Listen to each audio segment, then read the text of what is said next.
What's up, everybody? My name's Big Cam and welcome back to another movie review. And today we are talking about 2025's The Smashing Machine. And this is a movie about the story of Mark Kerr's life and how he became one of the most influential guys in the early days of UFC and Pride and Bellator, and real beast of a guy. And we'll get into it more, but just to give the proper shout-outs, the director, Benny Safdie, who I know from things like he was just in Happy Gilmore 2 earlier this year as well. He's done things like Oppenheimer. I believe he's also in The Odyssey coming up later this year. But he's a director as well, and he's done, Uncut Gems with his brother Josh Safdie, who also just did Marty Supreme, which is an Oscar-nominated film, I believe. And so both brothers kind of split off doing their own directing work now, and they're both Oscar-nominated with The Smashing Machine and Marty Supreme. And Marty Supreme might just win for Timothée Chalamet's performance. I haven't seen that movie yet, but I heard it's very good. And, between Dwayne's performance in this movie and Timothée Chalamet's performance in that movie, for both the Safdie brothers, they were able to pull some performances out of their actors that was absolutely incredible. Or the actors pulled it out of themselves. But either way, Dwayne, this is the most serious role Dwayne's done in his entire career. And it's highly impressive, but Benny Safdie also directed a film in 2017 called Good Time with his brother Josh, and that stars Robert Pattinson. And apparently that was so good that Robert Pattinson's performance was so good that that's what got him the role as Bruce Wayne in Batman in the Batman Part 1 and Part 2. That was the film that Matt Reeves saw, and he was like, yeah, I want that guy, But the cast in this, there were some people that were playing themselves, like Bas Rutten. And Bas Rutten's one of those guys that every time I've ever seen him, he's absolutely hilarious. But he's also just himself. And he played a very hilarious role with Kevin James in Here Comes the Boom. He's been in plenty of Kevin James movies with him. Paul Blart, Mall Cop 1 and 2, Zookeeper. So he's been in some funny roles. But when it comes to The Smashing Machine, man, oof. And it looks like there was a 2002 maybe documentary with Mark Kerr playing himself and Bas Rutten and Mark Coleman in there as himself, and Royce Gracie and a bunch of other fighters actually in there as themselves. So I think this is the same title, but just making pretty much that documentary, doing it for real. And it's amazing how much The Rock looks like Mark Kerr in his prime.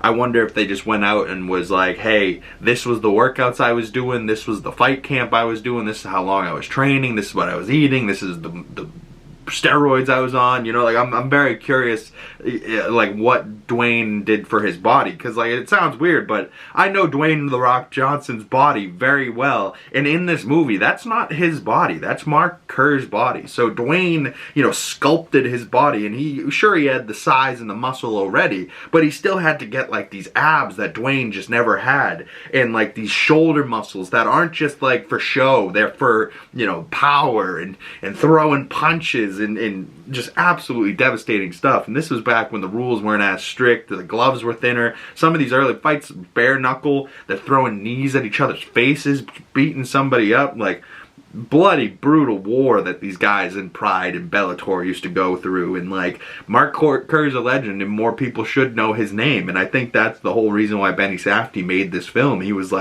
Mark Kerr is a legendary fighter and somebody that brought the notoriety to the sport that it has today, and he was one of those early pioneers of it. So yeah, and it was kind of touching, but also funny at the end there.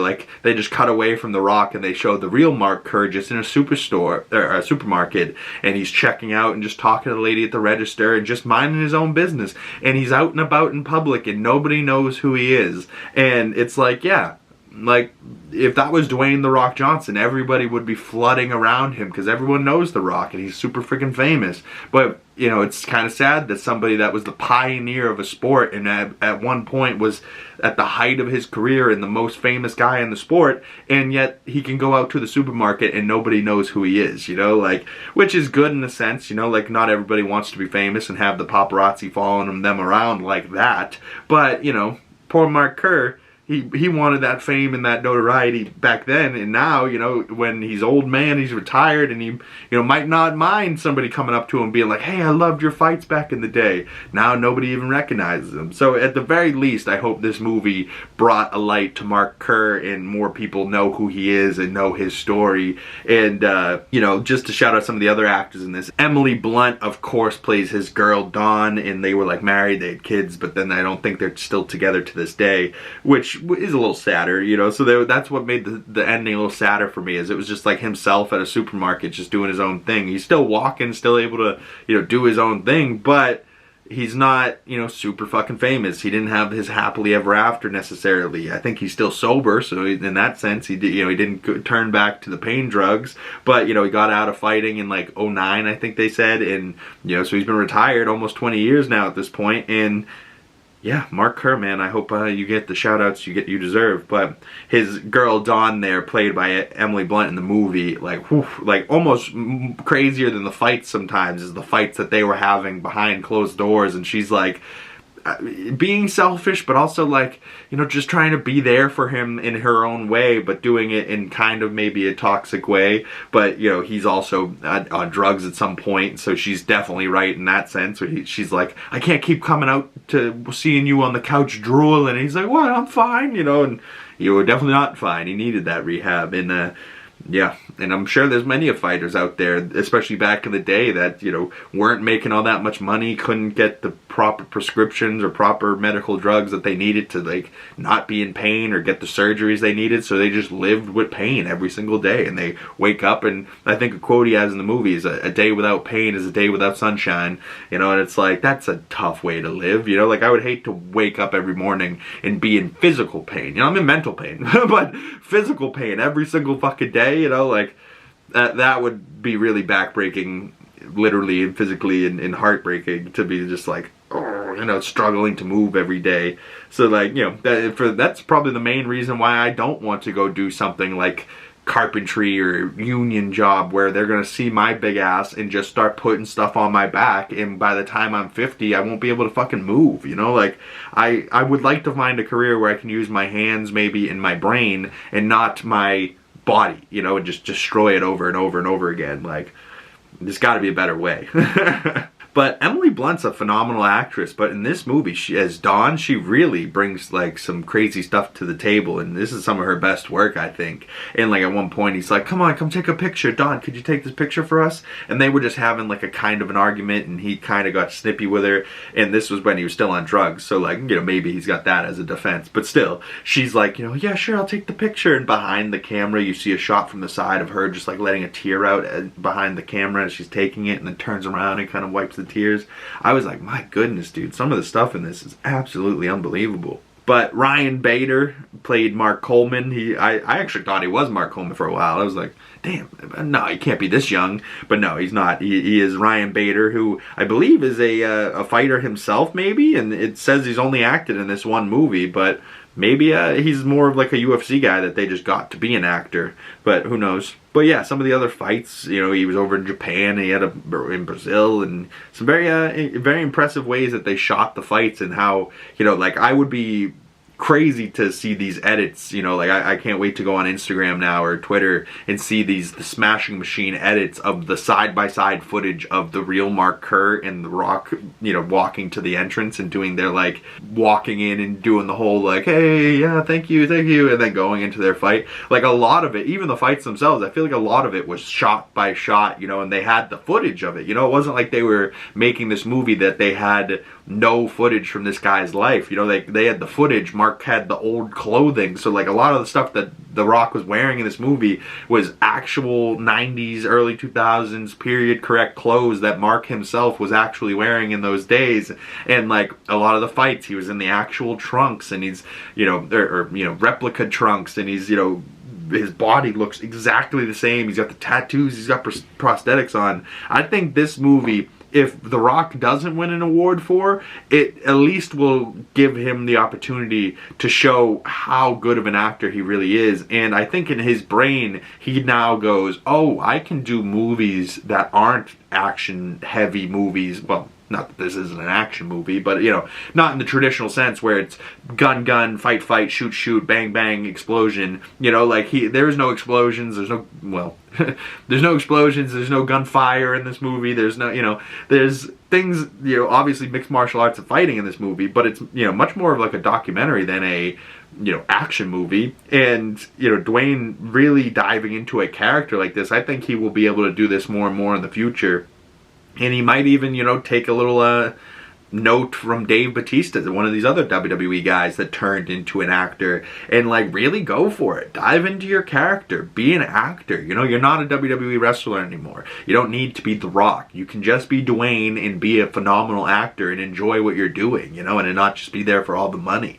You know, where a lot of times it feels like The Rock was making movies just for the dough, you know, Scorpion King. I don't know, you know, like that was early days, so maybe he was really wanting to be an actor then, but, you know, Central Intelligence, you know, certain movies that just aren't very good, but still funny, but like clearly just something that they were like, hey, we could do this movie, make some money real quick, you want to go do this? And him and Kevin Hart were like, hell yeah, you know, like, speaking of which, aren't they doing Jumanji 4 or 3 or whatever number they're on?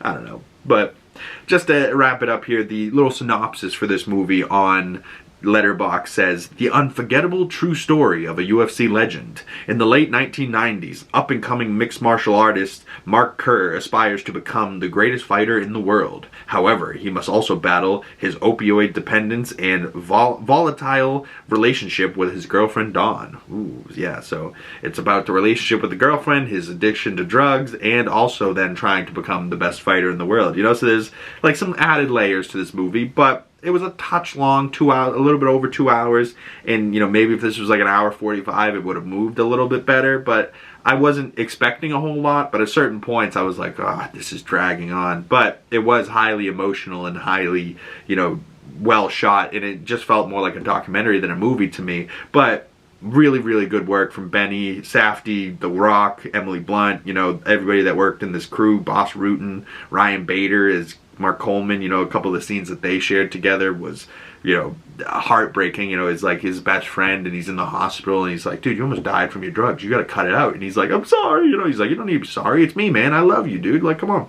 You know, and just like showing what real friends should be to each other, you know. But I'd love to hear your thoughts on this movie. Overall, I gave it about 3.5 out of 5 stars, about a 7 out of 10. And if I had to give it a true 10 score, probably maybe, you know, like a 7.6, you know, I could probably give it maybe a 7.7. Very good movie, you know, actually. And Benny Safdie, whatever he does next, or Josh Safdie, I'm going to have to go check out his other brother's work and go see Marty Supreme now. And heading into the Oscars, which I believe is in March, the only movies I haven't necessarily seen that are nominated for the Best Picture there, I believe, are Marty Supreme, Hamnet, and Sentimental Value. You know, there might be a couple others, but comment below, what do you think will win Best Picture of the year? And what did you think of the Smashing Machine? I'd love to hear your thoughts, and if you'd like to send those to me on my other social medias, links for those down in the description below. But if you've made it this far in the video and you'd like to support the channel, the best way of doing that is dropping a like, commenting down below, subscribing if you haven't already, hitting that bell so you don't miss future movie reviews and you get the notifications when those come out. Once again, my name's Big Cam. Thank you guys so much for making it this far, and I will see you gorgeous people in the next video. Peace!